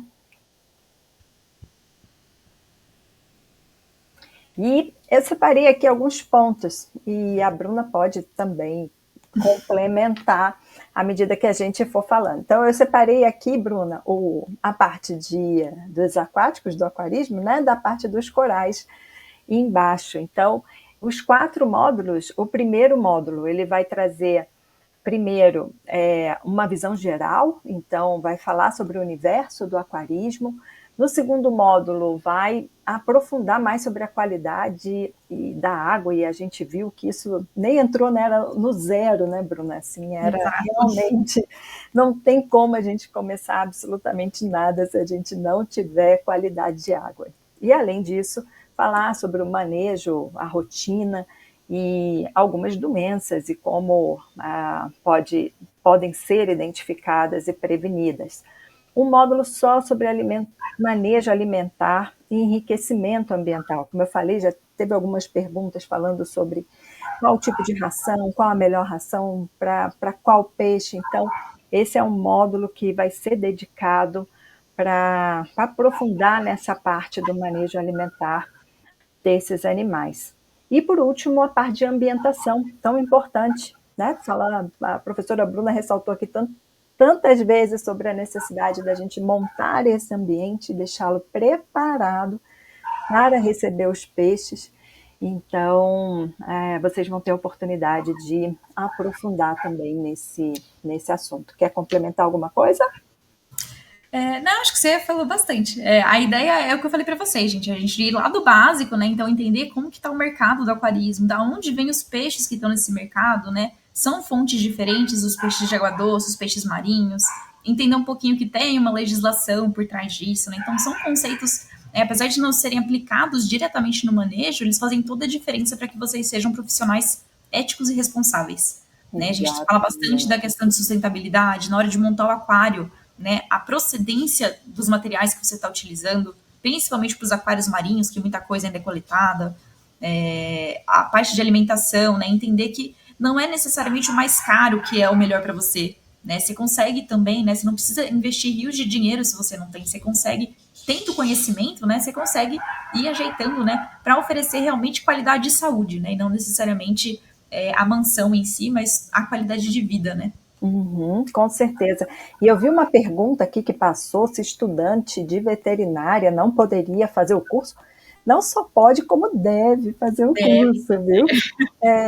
Porque é incrível como nós temos uma carência de informações. É óbvio, se a gente for comparar quando eu comecei para agora, nós temos um avanço incrível em termos de acesso à informação. Só que ainda estamos anos-luz, né, atrás de informações que nós precisamos especificamente para essa área. Então, por favor, estudantes de veterinária, de biologia, de zootecnia e, como a gente falou, né, também aquelas pessoas que não têm uma formação ou que não estão estudando especificamente para isso, mas querem entender sobre o manejo de aquários. E como eu falei para vocês, também há a possibilidade de, por mais R$ 1 apenas, vocês adquirirem o mini curso de corais. Então, adquirindo o curso de aquarismo, domínio mundo aquático, vocês, a partir, né, conseguem, eu até me enrolei já, a partir da compra vocês já vão ver a possibilidade de adquirir também o mini curso de corais por apenas R$ 1. E tem mais, não acabou aí não, porque eu já vou explicar sobre o Aquário de São Paulo, que já tem gente aqui, esse curso do Aquário de São Paulo. Então pode passar, vamos lá. O curso no Aquário de São Paulo é presencial e ele tem vagas limitadas, tá? Então, eu vou mostrar aqui um passo a passo, como alguns de vocês já devem ter ido no site, já estão comprando, inclusive, já devem ter visto a possibilidade de adquirir esse curso. Então, são só 20 vagas. Esse curso vai acontecer com a própria equipe do aquário. E serão 3 dias de imersão. Então, os alunos terão a possibilidade de passar um tempo, um dia a dia, com a equipe do próprio aquário. E ali, gente, aqui a gente colocou a programação para que vocês possam ver. Essa programação, ela começa na sexta-feira, no dia 28 de junho, é um curso que já tem data marcada, tá? Então, 28 de junho até 30 de junho, no domingo. E ali vocês podem ver que são 5 módulos, onde a equipe vai trazer para vocês também bastante informação a respeito do aquarismo, mas como a gente falou, esse curso é um curso que pode ser adquirido a partir do curso online. Então, a gente vai mostrar um passo a passo para que vocês possam entender. Então, a primeira coisa que vocês precisam fazer é acessar o site. Acessando o site, você vai adquirir o curso online Domine o Mundo Aquático. Vocês já vão perceber que no próprio site vai dar a possibilidade para que vocês adquiram o mini curso de corais por mais R$1. E, ao fechar essa compra, caso existam vagas, vai aparecer a opção de compra do curso prático. Então, gente, são 20 vagas. São poucas vagas, né? Comparado a um curso online onde nós conseguimos dar uma oportunidade para mais pessoas assistirem. É uma outra dinâmica. Então, quem quiser, corra lá, porque essas vagas vão acabar rápido, ok? Então, acessem faunaemfoco.com, adquira o curso online Domine o Mundo Aquático.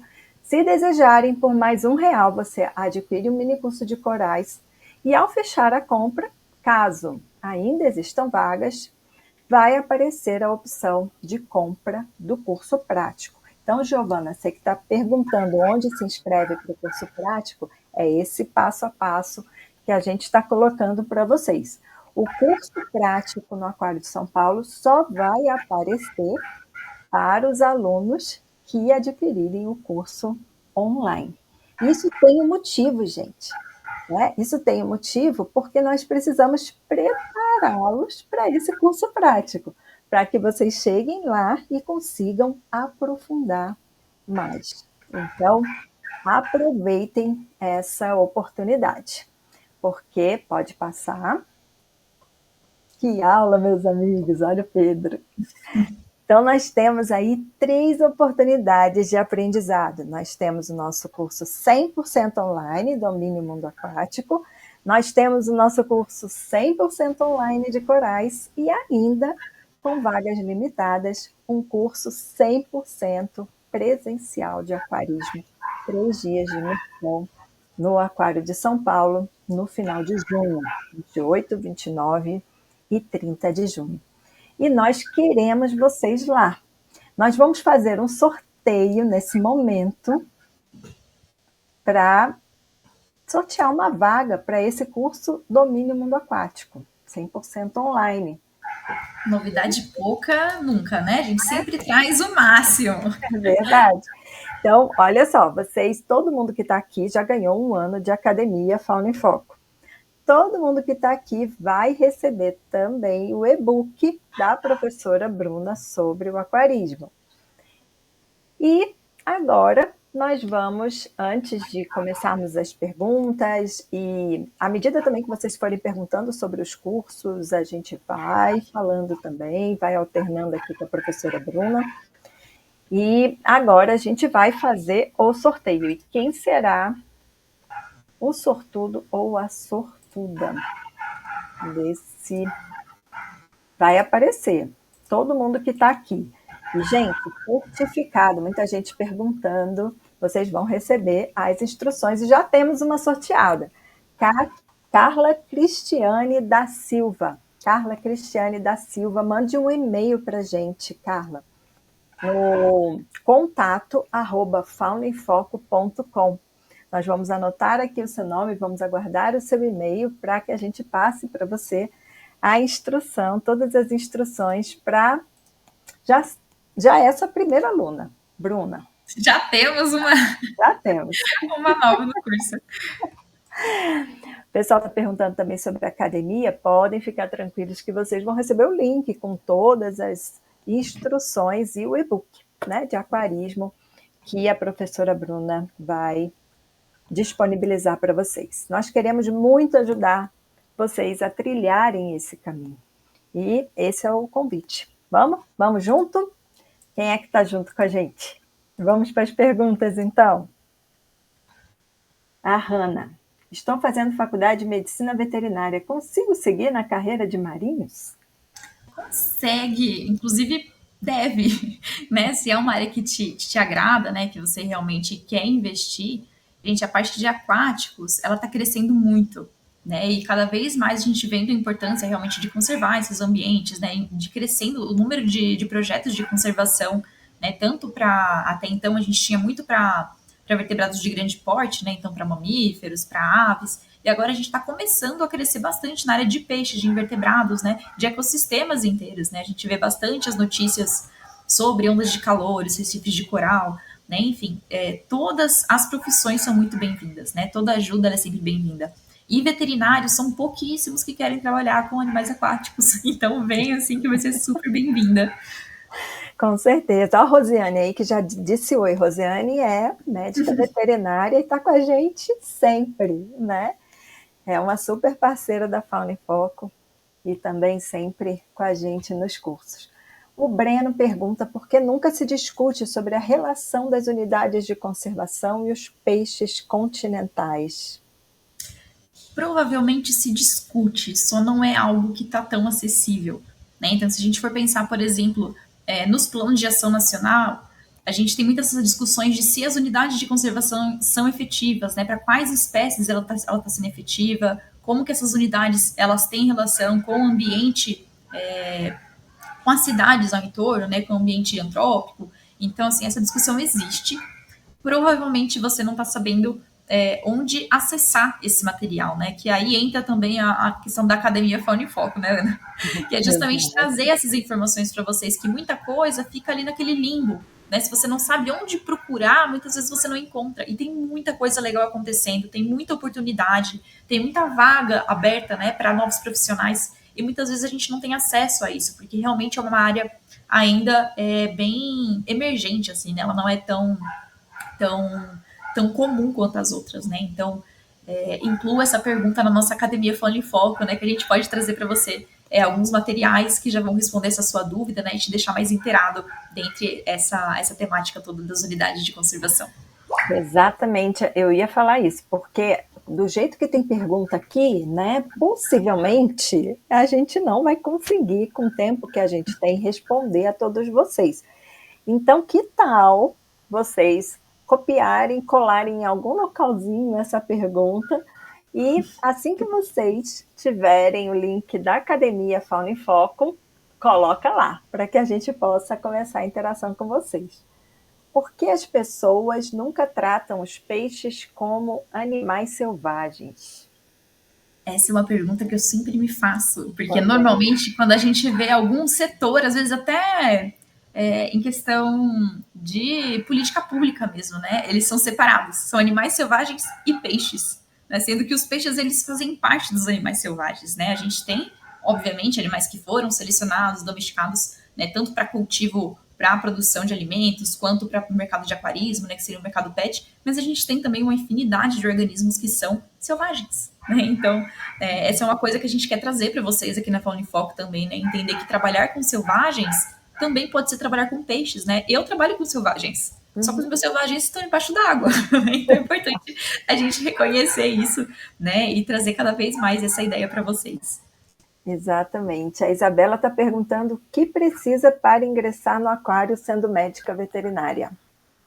Conhecimento. Conhecimento de água, principalmente, né? Porque, como a Ana falou, a gente é muito acostumado a ter uma visão do ambiente terrestre, né? E até na graduação, muitas vezes, a gente só tem exemplos de animais terrestres. E na água, tudo é diferente. Né? Eu estou fazendo meu doutorado com herbívoros marinhos. Gente, herbivoria na água e fora d'água são dois mundos completamente diferentes. Então, assim, tudo que a gente sabe muitas vezes não se aplica.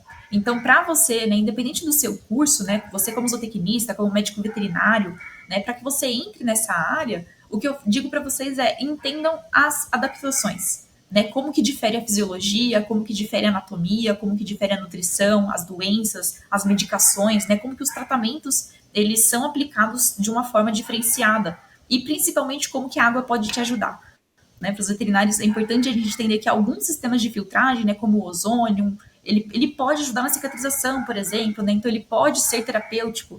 Então, assim, tem muita coisa por trás desse mundo que eu tenho certeza que vocês conseguem somar no conhecimento de vocês, né, e levar na bagagem para realmente conseguir uma vaga dos sonhos ali, atuar dentro do que vocês querem.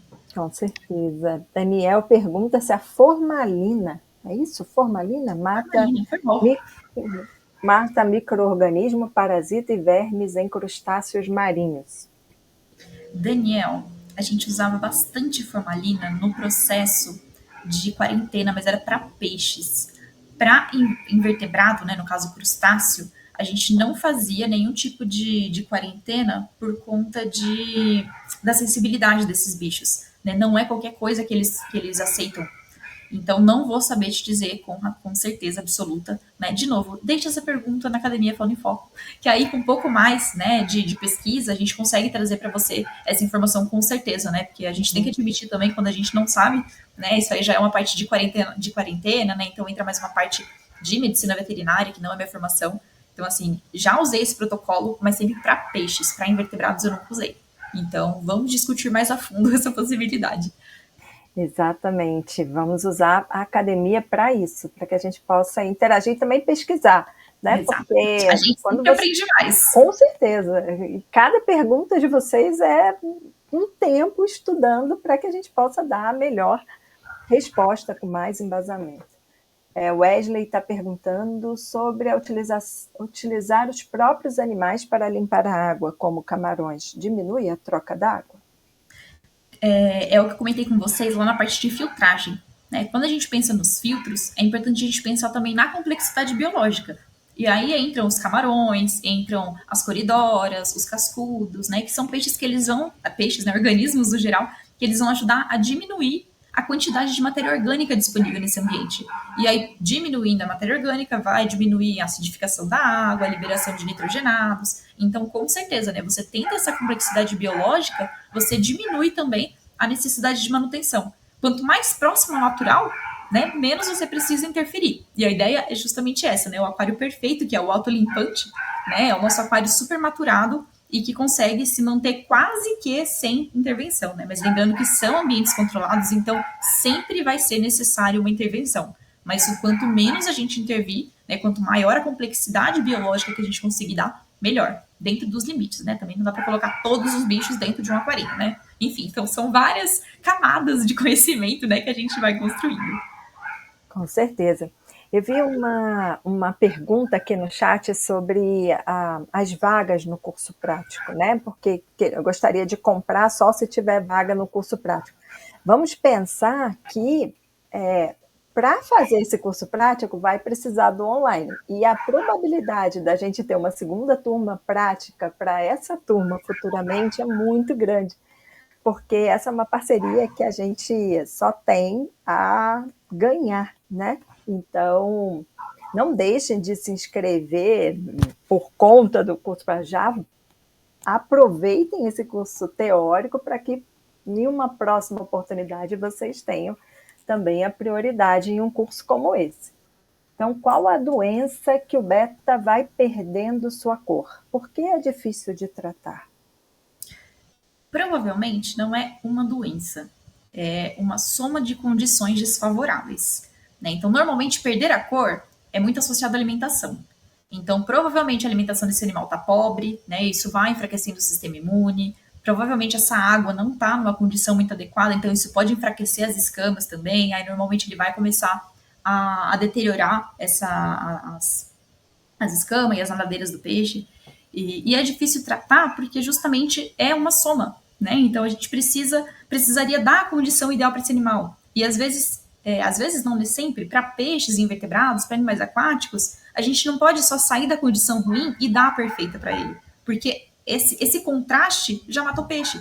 Né? Então, essa é uma coisa, até para a veterinária, né, que é importante a gente entender que essa pressa ela não é compatível com o ambiente aquático. As coisas precisam ser muito progressivas e muito devagarzinhas. Então, com peixe, às vezes a gente tenta tratar e a gente tenta resolver tudo ao mesmo tempo. E aí, com isso, a gente acaba piorando a situação, né? Justamente por conta das questões fisiológicas, de trocas iônicas, osmóticas, né? Enfim, a gente precisa ir fortalecendo aos pouquinhos esse animal, né? E melhorando a qualidade da água aos pouquinhos para que a gente consiga resolver esse problema. Por isso que é difícil. Muitas vezes é falta de paciência, né? Da gente querer resolver tudo de uma vez só. É verdade. E a Luara está complementando aqui, então, pelo que eu entendi, as bactérias precisam crescer para degradar os compostos tóxicos, como o nitrogênio. Isso, então a gente vai ter uma colônia de bactérias, né? Não é uma bactéria, são alguns tipos de bactérias, né? Que não são bactérias patogênicas, então não são bactérias que vão trazer doenças, são bactérias que a gente quer que estejam ali, que vão colonizar os nossos filtros, e aí essa população de bactérias, ela vai crescendo. né? E aí, conforme a gente atinge um número de bactérias que condiz com a quantidade de nitrogenado produzido no aquário, esse ciclo ele flui, né? Então ela consegue, tudo que é produzido, ele vai ser utilizado, né? Não é que ela degrada, é que ela usa o nitrogênio como recurso, né? Então ela vai ciclando esse nitrogênio, ela vai transformar a amônia em nitrito, então ela vai agregar outras moléculas à amônia, né? Para ir transformando, reduzindo isso em formas menos tóxicas. Então é basicamente isso, né? As bactérias, elas são nossos pets também, são os pets mais importantes do aquário. Com certeza. O Anderson está dizendo: tenho muita dificuldade em controlar as algas nas plantas e as que ficam pontilhadas no vidro. Também é algo sistêmico, né? Porque assim, as algas, tem vários tipos de alga. Então, assim, tem as algas que são desequilíbrios. Então, pode ser que seu aquário não está ciclado, ou está precisando aumentar o sistema de filtragem, ou você colocou peixe novo, ou alimentou demais, né? Então, pode ser um desbalance ali da quantidade de nutriente disponível, que aí as algas, né, crescem além do que o que você estava planejando. Pode ser uma questão de temperatura, né? Então, a gente está tendo essas ondas de calor, então, se você não tem um sistema que mantém essa temperatura mais estável, sempre que a temperatura aquecer, as algas elas vão se proliferar com uma maior facilidade. Pode ser uma questão de incidência de luz. Então, às vezes, também, dependendo da estação do ano, bate uma luz mais direta no seu aquário.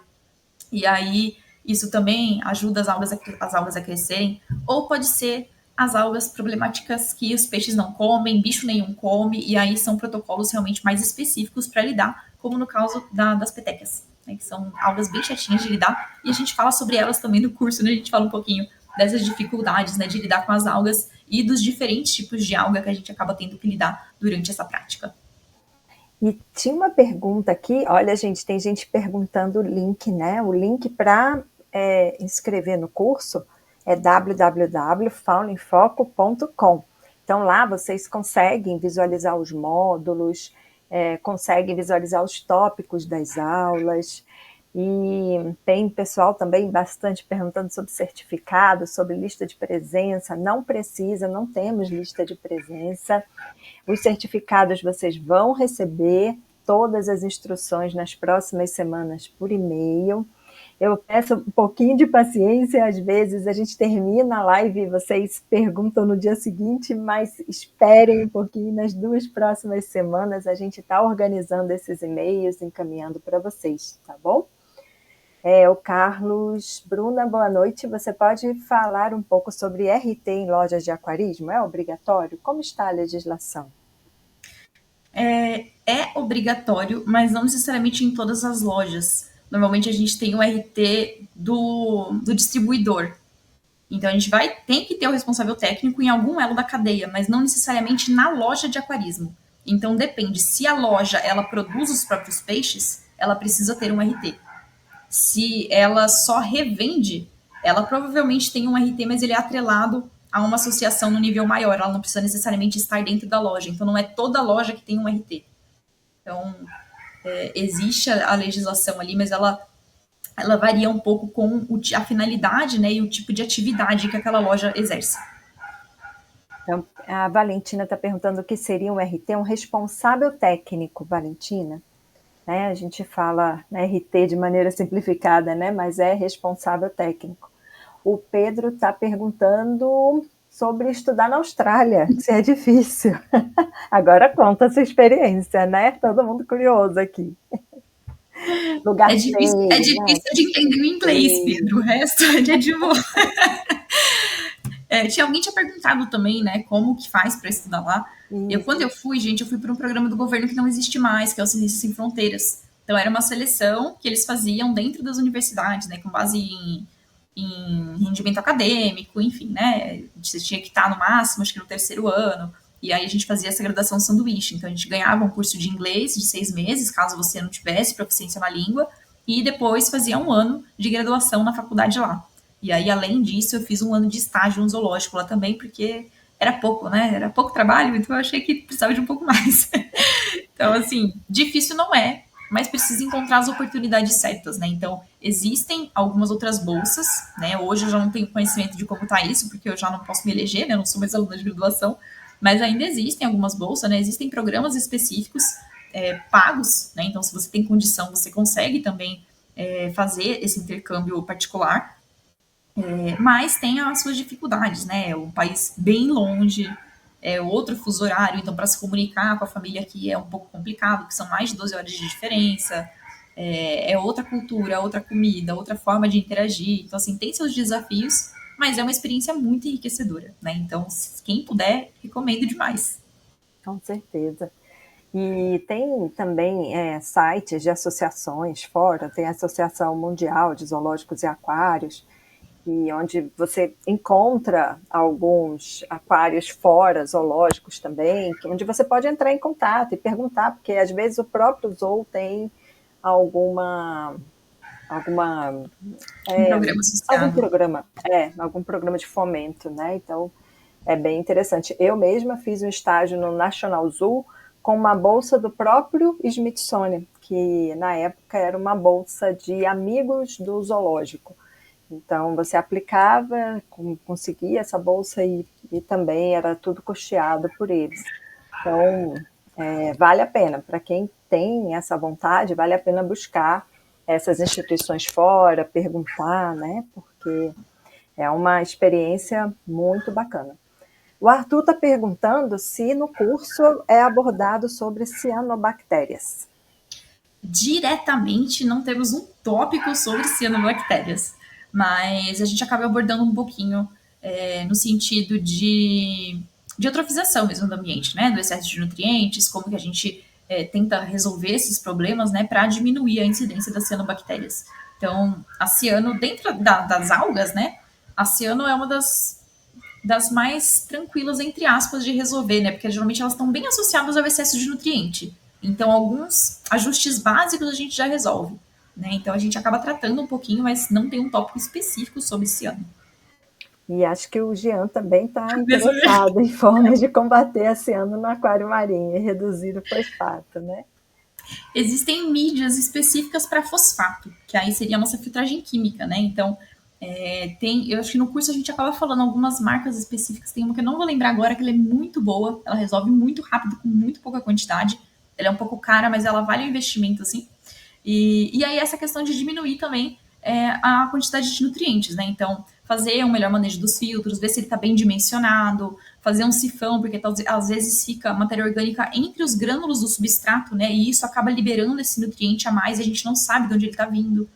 Diminuir a alimentação, né? Às vezes ela está excedente, então é importante entender a quantidade apropriada. Então, existem diferentes abordagens, mas para reduzir o fosfato, o ideal seria realmente ter uma mídia química específica para a absorção de fosfato. Né? E aí você já conseguiria diminuir muito bem esse ano. Vamos ver. O que me diz sobre o uso da azitromicina no combate das algas? Fabrício. Gente, todo medicamento utilizado para combater as algas combate as bactérias do seu filtro. Mesmo os que não têm uma ação direta, ele vai debilitar o seu sistema de filtragem. Então, assim, primeiro que, né, de novo, a gente está usando um medicamento farmacêutico que não é essa a intuição do produto. Então, assim, ele vai resolver? Ele vai resolver, mas ele também vai diminuir a resistência dos seus peixes à medicação, ele vai afetar o seu sistema de filtragem. Então, assim, resolve? Às vezes resolve, né? Muitas vezes resolve, mas ele tem os seus impactos também negativos. E são impactos invisíveis, que é o famoso o peixe que depois de um mês morreu e eu não sei porquê. Sabe? É justamente por conta disso. Então, existem produtos e manejos tão eficientes quanto, né, que não trazem esses riscos associados. Então, combater as algas, né, é sempre isso, é excesso de luz e de nutriente. Né? Você tem que resolver essas duas coisas. Né? Você usar um medicamento é muito paliativo, porque quando o medicamento para de fazer efeito, a sua alga vai voltar, se você não resolveu a causa. Né? Não adianta a gente fazer esse tratamento que só vai resolver o agora, né? A gente tem que pensar no amanhã, tanto no amanhã dos nossos peixes quanto da alga que vai voltar. Então, o ideal seria a gente entender a causa dessas algas, né, para a gente conseguir pensar numa rota de manejo que faça sentido, né, para eliminar de vez esse problema. E uma coisa interessante que é importante dizer aqui também, tudo isso que a gente está vivendo aqui, vocês vão viver no curso também, porque nós temos 2 encontros online, ao vivo, com a professora Bruna, para justamente ter essa troca de informações. Então, tudo que vocês, normalmente a gente faz esses encontros, né, Bruna, assim, na metade do curso e depois mais para o final, para justamente vocês terem a oportunidade de trabalhar melhor as perguntas e conseguir interagir. Então, além da plataforma, além do grupo Telegram, além dos e-mails, nós ainda temos a oportunidade de ter esses encontros ao vivo. Foi uma coisa que eu esqueci de falar no curso, né? E geralmente, gente, os encontros ao vivo, eles são justamente focados nas dúvidas de vocês. Então, assim, a gente separa as principais, né, que são bem abrangentes, e traz como se fossem estudos de caso. E aí a gente discute todo mundo, né, como é que, né, qual é a problemática, como que, se foi pensado da forma certa aquela solução ou não, por que que deu certo, por que que não deu certo, né? Então é justamente essa experiência de vocês que a gente traz nas lives, né? Não é, a gente já vai ter bastante Bruna falando para vocês nas aulas teóricas. Então a live, a intenção é justamente a gente tirar essas dúvidas de vocês, né, de uma forma bem mais interativa. Exatamente. O Walter, que é veterinário, está perguntando se teremos protocolos de medicamentos no curso. Ainda não, Walter. Né? A gente está programando, num futuro relançamento, a gente vai trazer um módulo de veterinária de peixes, né, provavelmente. Nesse módulo, né, como os palestrantes, né, no caso, não são veterinários, a gente não pode falar de protocolo medicamentoso. Né? O que a gente traz são informações das principais doenças que ocorrem, né, principalmente as parasitárias. Então, como reconhecer, como numa loja escolher um animal que está saudável, né, quais são as características de um animal saudável, quais são as características de doença e quais são os protocolos não medicamentosos para tratamento. Né? Então, a gente tem, por exemplo, para animais marinhos, a gente tem variação de salinidade, a gente tem o filtro de ozônio, a gente pode usar modulação de temperatura, tem alguns banhos específicos que a gente pode utilizar para diminuir essas cargas parasitárias. Então, a gente vai abordar mais nesse sentido. Doenças em si, né, a gente acaba não abordando justamente por não ter essa formação, né? Não seria justo estar passando esse conteúdo para vocês, mas é uma coisa que a gente já está bolando há algum tempo, né? E já provavelmente vai trazer isso para vocês mais para frente também. E o João está perguntando como evitar o acúmulo de algas nas pedras e substratos do aquário. Água doce. E que as algas, elas são o problema de todo mundo, né? Gente, as algas, é importante a gente, primeiro, né, o que eu já falei, de verificar as possíveis causas, né, que normalmente é o excesso de luz e de nutriente, mas a gente também pode fazer um combate no sentido de competição. Então, por exemplo, se você tem plantas no aquário que vão utilizar esse nutriente também, elas competem com as algas. Então, já é uma forma de minimizar. As de pedra e de substrato, uma coisa que ajuda muito são animais que comem alga. Né? Então, o que eu falei para vocês da complexidade do ambiente. Em vez de ficar brigando, pensando em medicamentos para driblar as algas, a gente pode pensar simplesmente um animal herbívoro. Né? É uma solução tão pequenininha, tão bonitinha e tão interativa e que vai resolver. Né? Então, às vezes, uma ampulária, né, que é um caramujinho super baratinho, já vai resolver, dependendo do tipo de alga que você está tendo. Né? Se ela for uma alga que é atrativa, um animal já resolve o seu problema. Né? Um caramujo, um camarãozinho, um otocínclos, né, um cascudinho, né, tem vários animais, né, para todos os gostos, né, que poderiam estar ajudando nessa problemática. É verdade, com aquela planilha que você mostrou, aquela tabela, né, que o pessoal ficou doido aqui com aquela tabela de interação, quais, né, os peixes que são mais amigos e quais aqueles que a gente tem que tomar mais cuidado, não adianta nem tentar, né, como você falou. Exato. Então, isso foi muito interessante, porque a gente vive exatamente isso no mundo terrestre, essa dificuldade que a gente tem de interação de certas espécies. E às vezes né? É mais claro, parece que no mundo terrestre, né? Porque a gente sabe, por exemplo, se um bicho é do Brasil ou não é. Então você já sabe mais ou menos o bioma. Agora, peixe é água. Onde ele vive? Na água. E não é assim. E aí a gente não consegue enxergar essas diferenças. Exatamente. A Marília está perguntando aqui sobre estar no sol ou na sombra, o aquário. Tem alguma regra? Nunca estar no sol. Porque ele estar no sol, além da gente predispor ele às algas, né, a gente vai ter muito a influência da temperatura. Então, nos momentos que bate sol nesse aquário, ele vai esquentar muito. E é o que a gente falou, para aquário a gente quer estabilidade. Então, se é um aquário que em um momento vai bater sol e depois não vai, você imagina a variação de temperatura de dia e de noite nesse aquário. Né? Então, por mais que não estou tendo alga, mas pode ter certeza que a imunidade dos seus bichos vai estar lá no chão. Então, assim, luz direta nunca é o ideal. Né? Ter uma claridade, né? Estar próximo a uma janela, beleza, mas luz do sol direta não é interessante, porque aí realmente você vai ter essa variação muito grande. Perfeito. Gente, nós já são quase 9, 10 da noite. Deixa eu só responder Pode, uma coisinha ali rapidinho. tá. Jean, é a Rova. Essa mesma, que é a mídia de fosfato, que eu falei que era muito boa. Tá, Ele colocou aqui no chat, agora só você para traduz confirmar. pra gente, por favor.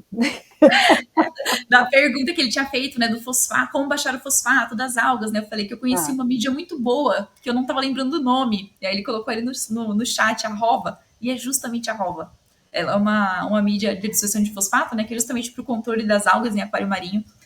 Tive experiência com ela algumas vezes e ela realmente é muito boa. Ela soluciona muito bem o problema, porque esse acúmulo de fosfato, né, o acúmulo, ele é um acúmulo muito específico que a gente não consegue driblar com manejos comuns, né? Então aí a gente acaba precisando de uma ajudinha extra.